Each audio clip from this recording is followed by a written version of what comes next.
예, 3살 난 아이가 장난감을 가지고 놀다가 옆에 5살 난 누나 얼굴에 장난감이 부딪혀가지고 누나가 울었습니다. 엥 하고 아프다고 우니까 그 3살짜리 동생이 누나가 우니까 저도 우는데 더 크게 우는 겁니다. 그 울음에는 많은 것이 담겨 있죠. 일단 누나가 우니까 어린 나이에도 마음이 아팠던지 우는 것이고, 또 누가 쳤어요? 자기가 쳤으니까 미안해가지고 또 우는 것이고, 그래서 울었습니다. 이러한 이제 아이의 모습을 우리가 상상만 해도 굉장히 또 귀엽기도 하고 그렇습니다. 마음이 맑아집니다. 왜 그러냐 하면은 그러한 아이의 모습은 뭔가 꾸밈이 없습니다. 꾸며서 우는 것도 아니고 뭔가 마음을 이렇게 구겨 놓은 것도 아니고 그냥 느껴지는 대로 그대로 솔직하게 울기도 하고 하는 모습이기 때문에 그 아이의 모습을 생각을 하면은 굉장히 마음이 맑아집니다. 그런데 어른은 좀 다른 것 같아요. 어른은 살다 보면은 미안한데도 미안하다 얘기를 잘 합니까? 잘 안 합니까? 예? 잘 합니까? 잘 안 합니까? 예, 같이 사는 사람 생각하지 말고 내 생각해 보세요. 미안하단 말 잘 하는 것 같아요? 안 하는 것 같아요? 예, 그래도 대답은 안 하신다. 예, 어른들은 미안하다, 미안한 표를 잘 안 냅니다. 한 번은 제가 운전을 하고 어떤 골목으로 운전을 하고 가는데 앞에 차가 서 있더라고요. 골목에.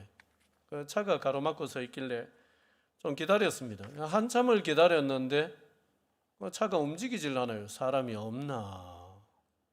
여기에 길 한가운데 차를 세워놓고 어디 볼일 보러 갔나 이러고 있는데 차 문이 열리더니만은 사람이 타고 있었던 거예요.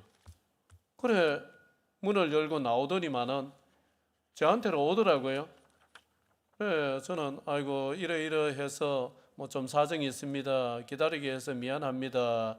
이럴 줄 알았습니다. 그런데 하는 얘기가 아저씨 왜 안 가요? 그러더라고요.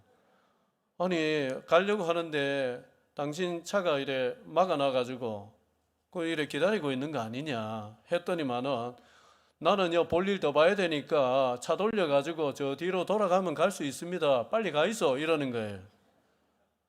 그래서 말이 통하는 사람 같습니까? 안 통하는 사람 같습니까? 예, 안 통하는 사람하고는 싸워봤자 내만 좀 사람이 이상해집니다. 그래서 아이고야 이 사람은 말해도 안 통하는 사람이구나 해서 그냥 후진으로 돌려 나와서 돌아서 갔습니다. 그런 겁니다. 미안합니다라고 해야 되는 상황인데 그러지를 않는 거예요. 사람이 언제 사람 같으냐라고 했을 때에 사람이 미안하면은 미안할 줄 알 때 그게 참 사람이 사람답습니다. 이런 것을 가지고 수호지심이다. 동양의 맹자는 수호지심이다 그랬습니다. 뭔가 잘못을 했을 때 부끄러워할 줄 알고 미안해할 줄 알고 이런 마음을 가지는 것, 이것이 인간다움의 근본적인 4가지 마음 중에 하나다. 그러면서 수호지심 이랬습니다. 미안함이란 감정은 상당히 인간미 넘치는 감정이고 사람을 사람 냄새나게 만드는 감정입니다. 그런데 그런가 하면은 미안함이라는 감정만큼 또 사람을 괴롭게 만들고 나아가서 불행하게 만드는 감정도 없지 않나 그런 생각도 듭니다.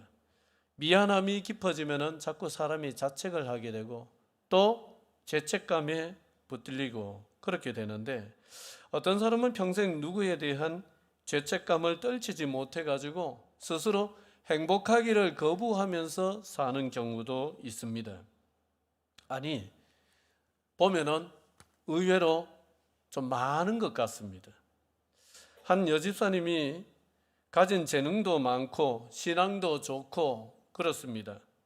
왠지 모르게 그런데 어두운 면이 있는 거예요. 원래 천성은 굉장히 밝은 사람입니다. 그런데 한쪽은 항상 어두운 그림자가 있어요. 그래 한 번은 울면서 이야기를 합니다. 어렸을 적에 자기가 열이 오르고 많이 아팠는데 그 집이 읍내에서 조금 떨어져 있었어요. 그래 아빠가 그때는 차가 없고 오토바이였는데 오토바이에 자기를 태우고 읍내에 병원에 가다가 교통사고가 났다는 거예요. 그런데 교통사고가 나서 아빠가 돌아가셨어요. 자기는 살았어요. 그런데 어린 나이에 어마어마한 큰 충격인데 그런 일을 겪으니까 누구 때문에 그런 것처럼 느껴집니까? 자기 때문에, 나 때문에 우리 아빠가 돌아가셨다. 이게 그냥 어린 나이에 마음에 그냥 모처럼 박혀버렸습니다. 그래서 항상 이 죄책감 가지고 그래 사는 거예요. 근데 아빠가 돌아가시고 난 뒤에 이 집에 이제 형제가 셋이 있는데 엄마가 홀로 돼가지고 죽을 고생을 하고 자기들을 키우는데 엄마의 그 고생스러운 인생을 보니까 그것도 누구 때문에 그런 것 같아요? 자기 때문에 그런 것 같아요. 그래서 이 여집사님이 천성은 굉장히 밝게 태어난 사람이고 재능도 많고 이런데 항상 활짝 펴질 못하고 요만큼 폈다가는 접어놓고 삽니다. 웃어야 되는데 마음껏 웃지를 못하고 항상 그렇게 살아가는 안타까운 모습을 봤습니다. 마치 마음속에 나는 행복하게 살 자격이 없어 라고 마음에 써놓고 사는 사람처럼 보였습니다. 어떤 때는 참 인간답게 만들어주기도 하고 또 어떤 때는 인생을 창살 없는 감옥으로 만들어버리는 이 미안함, 이 죄책감이라는 이 감정을 우리는 어떻게 해야 될까요?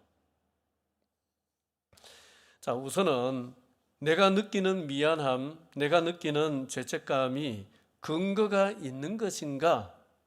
요즘 말로는 팩트 체크라고 하죠. 근거가 있는 것인가를 먼저 좀 생각을 해볼 필요가 있습니다.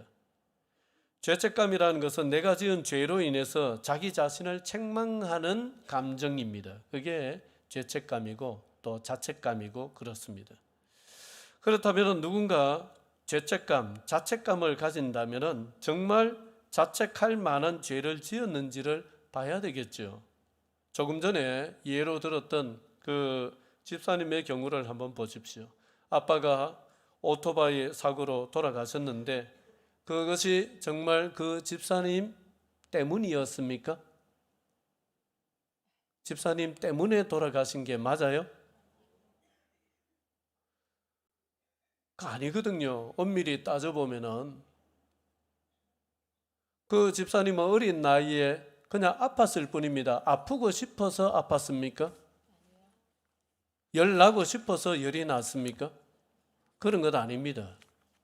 그냥 열이 나는 걸 어떻게 합니까? 어릴 때는 열 나는 거 다반사 아닙니까? 열이 났습니다. 그러면 부모는 당연히 어떻게 합니까? 부모는 당연히 어떻게 해요? 내 자식 열이 오르고 하는데 뭐 저러다 낫겠지 하고 그냥 내버려 둡니까? 어쨌든 데리고 병원에 가서 뭐라도 하려고 합니까? 1번입니까? 2번입니까? 그 당연히 2번이죠. 그런데 그냥 사고가 났을 뿐이에요. 내가 원해서 아팠던 것도 아니고 아빠는 당연히 사랑하는 자식이니까 데리고 병원을 가려고 했던 것이고 그런데 모든 것이 안 좋게 돌아가서 사고가 났을 뿐이지 이것의 원인은 아니라는 말입니다. 그냥 일어났을 뿐입니다. 그런데 사람은 이런 일을 겪으면은 왠지 모르게 자꾸 자책을 합니다. 그게 희한하게 이게 원죄 의식이 인간에게 있어서 그런지 이게 사실은 엄밀하게 원인이 아닌데도 불구하고 나하고 관련이 있으면은 가족들의 불행이나 또 어려운 일이 생기면은 자꾸 나 때문에 그런 것 같은 거예요. 그런 마음이 드는 거예요. 그때부터 자기를 창살 없는 감옥에 가두고 인생을 지옥처럼 살아갑니다. 여기에 대해서 요한 1서 3장 20절 말씀을 한번 보겠습니다. 요한 1서 3장 20절 같이 읽겠습니다. 시작. 우리의 마음을 굳세게 하리니 이는 우리의 마음이 혹 우리를 책망할 일이 있어도 하나님은 우리 마음보다 크시고 모든 것을 아시기 때문이라.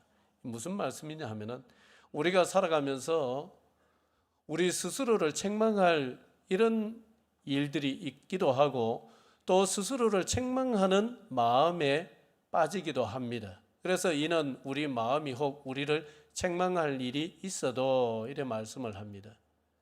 그런데 그 앞에 보세요. 우리 마음을 어떻게 하리니? 굳세게 하리니. 마음을 굳세게 가지라는 겁니다. 자꾸 자기를 책망하면서 마음이 약해지고 허물어지지 말고 마음을 굳세게 담대하게 가져라. 그렇게 해야 되는 이유를 뒤에서 말씀을 합니다. 이는 그 뒤에 하나님은 뭐보다 크시고 우리 마음보다 크시고 하나님은 모르시기 때문입니까? 하나님은 모든 것을 아시기 때문이다. 이게 무슨 얘기냐면 하나님은 모든 것을 아시지만은 우리를 용납하시고 우리를 받으셨고 그리고 우리는 자꾸 이것이 내 잘못이다. 사실 엄밀하게 따지면은 이게 인과관계가 전혀 없는 이것이 이것의 원인이 아님에도 불구하고 우리는 자꾸 원죄의식 때문에 나 때문에 그런 것 같고 이런 마음에 사로잡히지만은 하나님은 모든 것을 아십니다. 이것이 이것의 원인이 아니라는 것을 아신다는 말씀이에요. 그렇기 때문에 마음이 허물어져서는 안 되고 마음을 굳세게 굳게 가져야 된다. 그렇게 말씀을 하는 것입니다. 여러분 우리가 자책하는 마음에서 벗어나기 위해 가지고는 누구를 묵상을 해야 되느냐? 하나님을 묵상해야 됩니다. 누구를 묵상해야 된다고요?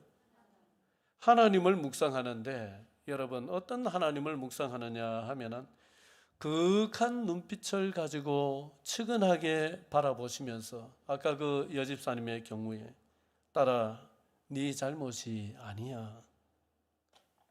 스스로 자책하지 말기를 바란다.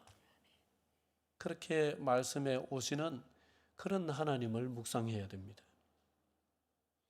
그런 하나님을 자꾸 묵상을 하면서 자책이라는 지옥에서 스스로 쩌벅쩌벅 걸어 나와야 됩니다. 자책감을 해결하지 않으면 이 자책감이 마음에 뿌리를 내려서 무의식 중에 나는 행복하게 살 자격이 없어. 자꾸 이런 자기 암시를 줘서 행복하기를 거절하는 그러한 인생을 스스로 만들어서 살게 됩니다. 좀 죄송한 얘기지만은 요즘에는 또 이혼한 가정들이 적지가 않습니다만은 이혼한 가정에서 자란 사람이 부모처럼 이혼을 하게 되는 경우가 적지가 않습니다. 왜 그럴까? 정신분석학에서 그것을 조사를 해보고 오랜 시간 연구를 했습니다. 그랬더니만은 어떤 원인을 발견을 했느냐 하면은 그 마음 바탕에 이혼한 가정에서 자란 자녀들 마음 바탕에 엄마 아빠가 이혼한 것이 누구 때문에 그렇다? 내 때문에 그렇다는 마음을 가진다는 거예요. 희한하게. 엄마 아빠가 심하게 싸울 때도 저거 누구 때문에 싸운다? 나 때문에 싸운다. 어린 자녀들은 자꾸 그런 마음을 가진다는 거예요. 근데 그 마음이 해결이 되지 아니하면은 나 때문에 우리 부모님은 자꾸 싸우셨고 불행하셨고 나 때문에 부모님은 또 헤어지셨고 그러셨다. 이런 생각에 붙들려 가지고 스스로를 가둬버립니다. 스스로를. 나도 행복할 자격이 없어. 자꾸 그래서 누구 비슷하게 살게 되느냐? 부모님 비슷하게 살게 된다. 그게 현대의 정신분석학자들의 연구 결과였습니다. 안타까운 일이죠. 사실 피해자인데 자기를 가해자로 생각을 하면서 살 필요가 전혀 없는데 스스로를 가해자처럼 만들면서 살아간다는 것입니다. 대개는 이 죄책감을, 자책감을 제대로 처리를 하느냐? 처리 안 합니다. 어떻게 살아가느냐? 묻어두고 살아갑니다. 그냥 방치하고 살아갑니다. 예전에, 지금은 뼈 부러지면 어떻게 해요? 여러분 고개를 드시고 저를 보십시오. 요즘은 뼈가 부러지면 어떻게 합니까? 예? 기부수 하는데 그냥 대충 합니까? 정밀하게 해서 딱딱 다 맞춥니까? 그렇죠. 딱딱 다 맞춥니다. 조각 난 것까지 다 끼워 맞춰가지고 몸속에 있는 건데 그걸 어떻게 끼워 맞추는지 끼워 맞춰서 이걸 핀을 박든지 이렇게 해가지고 정확하게 맞춥니다. 그래가지고 뼈가 붙으면은 이게 바르게 됩니다. 그런데 예전에 어디 그랬습니까? 예전에 어떻게 했어요?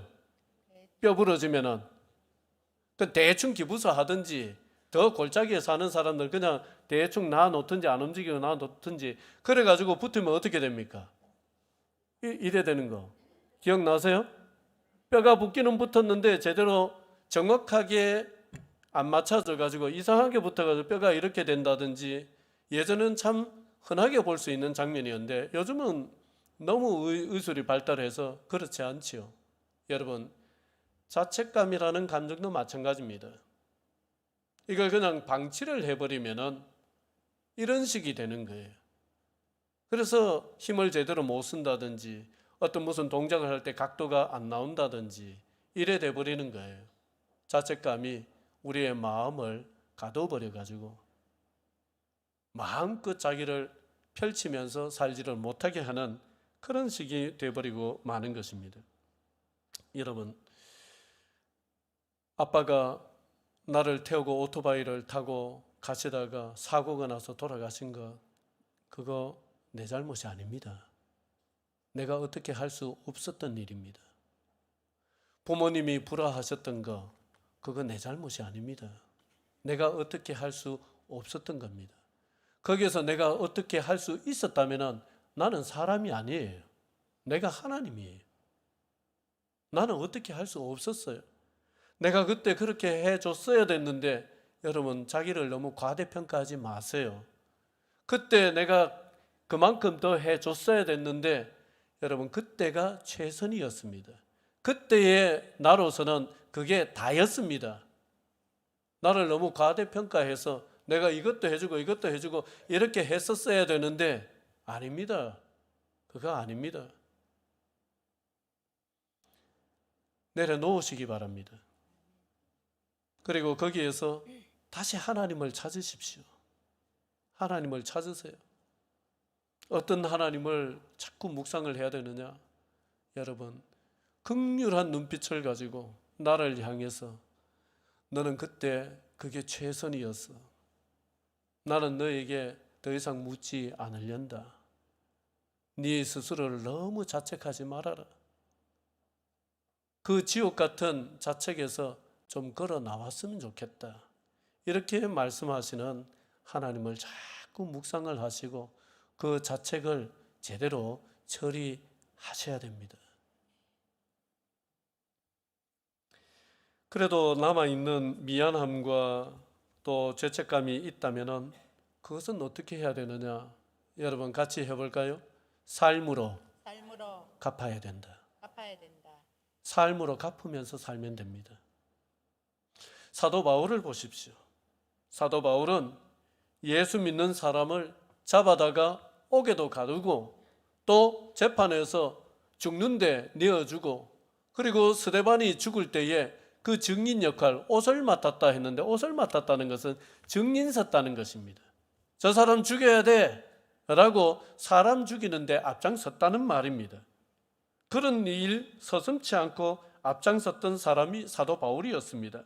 나중에 예수를 만나고 난 뒤에 자기가 그때는 옳다고 생각을 하고 했던 일인데 나중에 예수를 만나고 난 뒤에 내가 어마어마한 죄를 지었다는 것을 그때 비로소 알게 되었습니다. 여러분 마음이 어땠을 것 같습니까?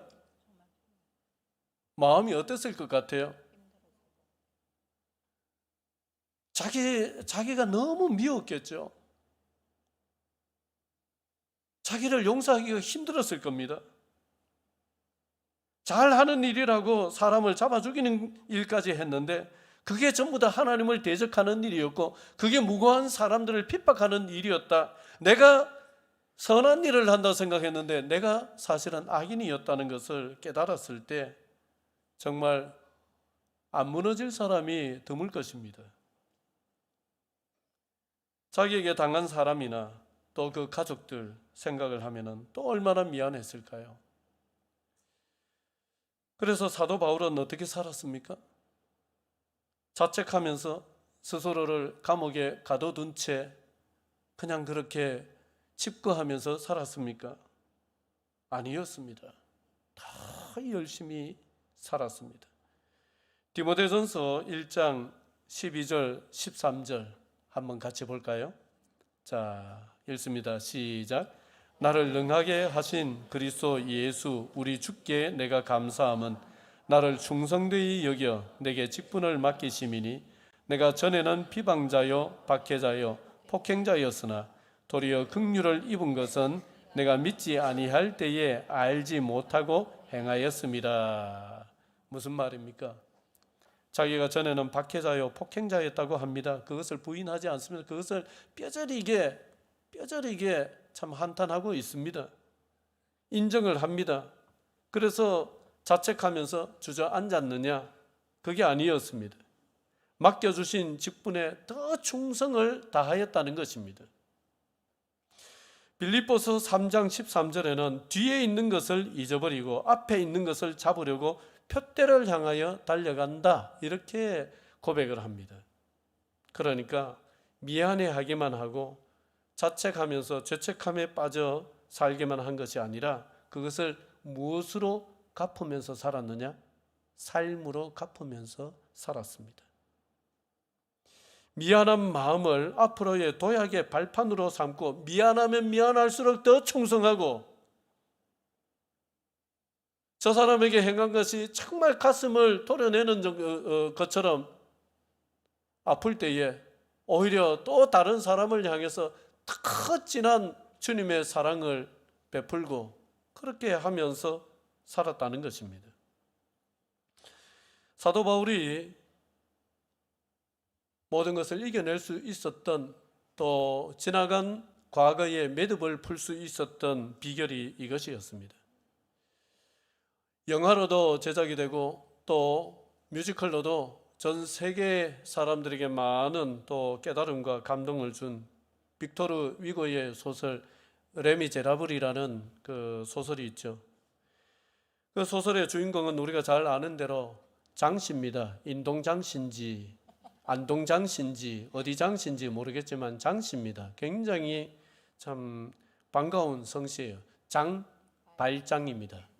장발장인데 이 장발장이 너무 가난한 시절에 그 조카를 먹이기 위해서 빵을 훔쳤다가 감옥에 가죠. 그리고는 또 탈출을 해가지고 또 먹고 살기 힘드니까 자기를 거두어줬던 그 주교 있죠? 미리엘 주교입니까? 그 주교의 그 성당에서 뭘 훔치죠? 촛대도 훔치고 뭘 훔치죠?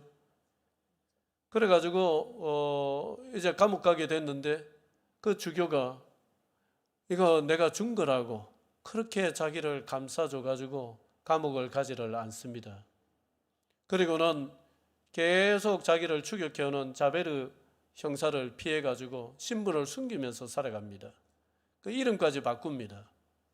그리고는 어떤 시에 가서 열심히 노력을 하고 장사를 해서 큰 성공을 거두고 난 뒤에 그 시의 시장이 되었습니다.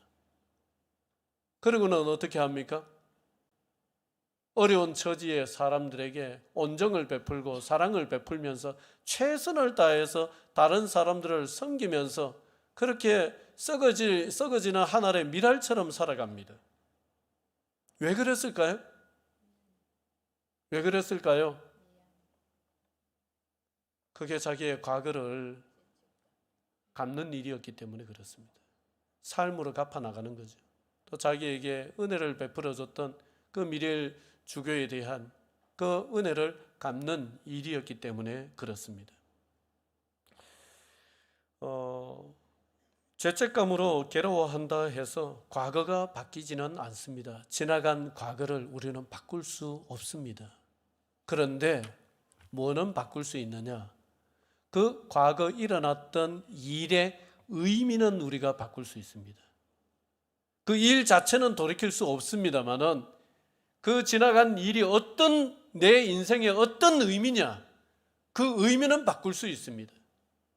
비록 내가 잘못한 일이라 할지라도 돌이킬 수 없습니다. 그렇지만은 그 잘못한 일을 그냥 내버려 두고 살면은 언제나 그 일은 나의 부끄러움이 됩니다. 내 잘못한 일이 됩니다. 그러나 그 일을 발판으로 삼아서 내가 삶으로 갚으려고 애를 쓰면서 주님 앞에서 겸손하게 내 자신을 쳐서 복종시키면서 그것을 만회하는 삶을 살려고 그렇게 노력하면서 살아버리면은 과거에 쓰러지고 실패하고 부끄러웠던 그 일이 오히려 나를 하나님 앞에 더 바르게 세우는 의미 있는 일로 남아버립니다. 바뀌어버리는 거예요. 의미가 바뀌는 것입니다. 서두에 소개했던 그 집사님 이야기로 다시 한번 돌아갔어요. 여러분, 이런 생각을 해봤습니다. 제가 그 상담을 할 때도 얘기를 했던 말인데, 그 아빠가 돌아가셨습니다. 그 아빠가 천국에서 딸을 내려다 보면서 어떤 말을 하고 싶어 할까요? 천국에서 그 딸을 내려다 보면서, 그래, 네가 그때 아파가지고 내가 오토바이 타고 가다 사고 났어. 네가 그때 아프지만 않았으면 내가 사고 안 났는데 너는 더 괴로워해야 돼. 그래 할까요? 세상 천지에 그래 할 부모가 어디 있습니까? 뭐라고 할까요? 너 왜 그 일을 가지고 그렇게 괴로워하면서 살아? 사랑하는 딸아, 너 왜 그렇게 괴로워해? 그건 너 때문에 아닌데 왜 자꾸 너 때문에 그랬다고? 네 스스로 가슴에 못을 박고 그렇게 사니? 그만큼 괴로워했으면 됐지. 그거 아니니까 이제 더 이상 괴로워하지 마. 나는 네가 정말 행복하게 살았으면 좋겠어. 그리고 내가 일찍 천국에 왔다마는 여기 천국은 좋은 곳이야. 왜 그렇게 자책해? 여러분, 이런 말을 그 아빠는 하고 있지 않을까요? 누군가에게 못해준 것 미안하다면은 여러분, 다른 사람에게 잘해주면서 사십시오. 돌아가신 부모님에게 못해드린 것 있다면은 지금 내 옆에 우리 부모님 연배만큼 된 분들 부모님이라 생각하고 잘 해드리면서 사십시오. 자식에게 못한 것 있다면은 지금 남의 자식이라도 아프거나 힘들 때 한 번 더 돌아보면서 그래 사십시오. 삶으로 갚으면 됩니다. 그럴 때에 과거 자체가 그 사건 자체는 바뀌지 않지만은 그 의미는 확 바뀌어가지고 나를 가슴 찌르던 일이 나를 하나님 앞에 더 성숙한 사람으로 세우는 그런 기회가 됩니다. 그런 일이 됩니다. 바울이 그토록 열심히 복음을 전하며 살았던 원동력은 어쩌면은 감사함보다는 미안함이었을 거예요. 내가 주님을 모르고 주님을 핍박했구나. 내가 저 사람들이 정말 올바른 사람들인 줄 모르고 저 사람들을 핍박했구나 하는 이 미안함, 그 미안함이 오히려 사도 바울의 삶의 원동력이 되었습니다. 미안함으로 죄책감에 집을 짓지 마시고 미안함으로 더 의미 있는 인생에 집을 짓는 성도들 되시기를 주의 이름으로 축원드립니다. 예전에 비해서 의술이 비약적으로 발달한 것은 사실입니다만은 지금도 투병생활 하시는 분들이 여러 계시지만은 막상 사람의 의술이 발달했지만은 완벽하게 고칩니까? 어때요? 완벽하게 고쳐요? 완전히 없던 것처럼 그렇게 깨끗하게 해버립니까? 여러분, 의술이 발달해도 그거 안 돼요. 후유증이 남아요. 좀 그냥 일상생활 할 수 있는 정도로까지 하지 아프지 않을 때처럼 그렇게 완벽하게 해내질 못합니다. 사람의 능력이에요. 죄책감의 처리도 마찬가지입니다. 사람이 생각을 달리하고 깨닫고 마음을 다스리는 이런 방법, 이런 것도 의미가 있습니다. 그런데 그런 것은 빗대자면은 사람의 의술과 같아요. 이게 완벽하질 않아요. 어떻게 해야 되느냐? 주님의 선포가 있어야 됩니다. 주님의 선포가 있어야 돼요. 죄책감의 온전한 치료는 주님의 선포입니다. 여러분, 오늘 그 11절 같이 한번 읽겠습니다. 저 부분만 읽겠습니다. 시작. 예수께서 이르시되 나도 너를 정죄하지 아니하노니 가서 다시는 죄를 범하지 말라 하시니라. 여러분, 우리가 잘 아는 얘기입니다. 예수님이 이런 말씀을 누구에게 하셨죠? 누구에게 하셨어요? 한 여인인데 그 여인은 뭐 하다 잡혀온 여인입니까? 현장에서 간음하다가 잡혀온 여인입니다. 그러니까 이 여인은 진짜 죄를 지은 게 맞습니다. 진짜 죄를 지은 게 맞아요. 아까 서두에 예를 들었던 것은 그 사람의 죄가 아니었지만 이것은 진짜 그 사람의 죄가 맞습니다. 그런데 사람들이 이제 예수님을 함정에 빠뜨리기 위해 가지고 이 사람을 어떻게 할까요? 모세의 율법에는 돌로 쳐 죽이라고 했는데, 돌로 치라 했는데 어떻게 할까요? 함정이 있는 질문이었죠. 돌로 쳐라. 그래 대답을 하시면 예수님이 지금까지 뭘 강조를 하셨습니까? 용서해라, 사랑해라, 이걸 강조하셨는데 돌로 쳐라 이러면은 예수님이 모순되는 분이 되는 거죠. 돌로 치지 말아라, 용서해라 이러면 뭘 어기는 것이 됩니까? 모세의 율법을 어기는 것이 됩니다. 그러니까 이러지도 저러지도 못하는 외통수와 같은 질문을 한 것이고 그런 문제를 제기를 한 것입니다. 그때에 우리 주님은 당장에 대답하지 아니하시고 몸을 굽혀서 땅에 뭔가를 쓰셨습니다. 뭘 쓰셨는지는 비밀입니다. 추측만 할 뿐입니다. 그리고 잠시 끊으셨다가 이제 일어나서 한 말씀 하시죠. 너희 중에 죄 없는 자가 먼저 돌로 쳐라. 죄 없는 사람이 어디 있습니까? 요즘 같으면 돌로 칠 거예요.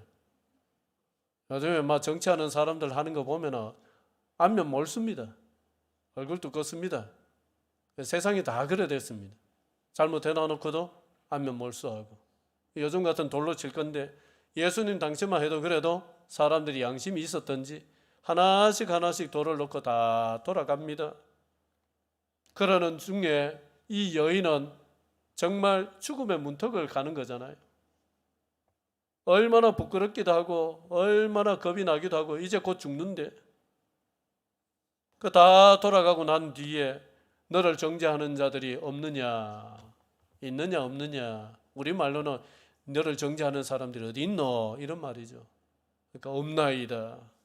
그때 예수님이 하신 말씀이 나도 너를 뭐하지 아니하노니, 정죄하지 아니하노니, 가서 다시는 죄를 짓지 말아라, 다시는 이런 형편이 되지 말아라, 그러시는 거예요. 여러분, 분명히 참 그 여인은 부끄러운 죄를 짓다가 왔지만은 우리 주님은 그것을 계속 꼬치꼬치 캐묻질 않습니다. 나는 너를 정죄할 마음이 없다 그렇습니다. 어째서 이러실 수 있는가? 여러분, 우리 주님이 십자가를 지시는데 누구를 위해서 지셨습니까? 의인을 위해서 지셨습니까? 죄인을 위해서 지셨습니까? 죄인을 위해서 지셨어요. 바로 이러한 여인을 위해서 우리 주님이 십자가 지셨습니다. 나는 주님을 부인하지 않겠습니다 했지만은 위기의 상황이 찾아오니까 욕하고 저주하면서 주님을 부인했던 그 베드로 같은 사람을 위해서 주님이 십자가 지셨습니다. 그렇게 주님을 쫓아다니면서 손 한번 얹어주세요, 떡 나눠주면 먹고 너무 좋다 하면서 저분이 우리의 왕이 돼야 된다 이렇게 떠받들고 하다가 돈 몇 푼 지어주니까 바라바를 풀어주고 예수를 십자가에 못 박으라고 그렇게 악을 써서 외치던 그 군중들, 예수님이 그들을 위해서 십자가 지셨습니다. 그렇기 때문에 여러분, 우리 주님이 용서하지 못할 죄인은 아무도 없습니다. 우리 주님이 용서하지 못할 사람 아무도 없습니다. 용서하지 못할 일 아무것도 없습니다. 그렇기 때문에 여러분, 이 주님 앞에 나가서 직면하시기 바랍니다. 내가 그냥 대면하지 않고 묻어놨던 나의 과거 있다면 그거 주님 앞에 가지고 나가세요. 주님, 저는 이것 때문에 사실 10년, 20년, 수십 년 괴로웠습니다. 이거 이제 더 이상 묻어두고 살 수 없습니다. 주님 앞에 가지고 나옵니다. 주님, 이 여인에게 해주셨던 말씀처럼 주님, 저에게도 그 말씀을 해주십시오. 나도 너를 정죄하지 아니하노니 가서 다시는 죄를 범하지 말아라. 요한 1서에 보면 만일 우리가 우리 죄를 고백하면 그는 미쁘시고 의로우사 우리 죄를 사하시고 우리를 모든 불의에서 깨끗하게 하실 것이다. 그렇게 말씀을 합니다. 우리 주님은 우리가 우리의 죄를 고백할 때에 그 죄를 동리서에서 먼 것처럼 멀리 옮기시고 깊은 바다에 빠뜨리시고 우리를 사하시는 분이십니다. 가장 인간미 넘치는 감정이자 가장 인생을 창살 없는 감옥에 가두기도 하는 감정, 그것이 미안함입니다. 그것이 자책이고 죄책감입니다. 이것을 온전히 풀 장소는 여러분 십자가 아래뿐입니다. 십자가 아래에서 이것을 풀어놓으시고 온전한 자유를 누리시기를 주의 이름으로 축원드립니다. 기도드리겠습니다.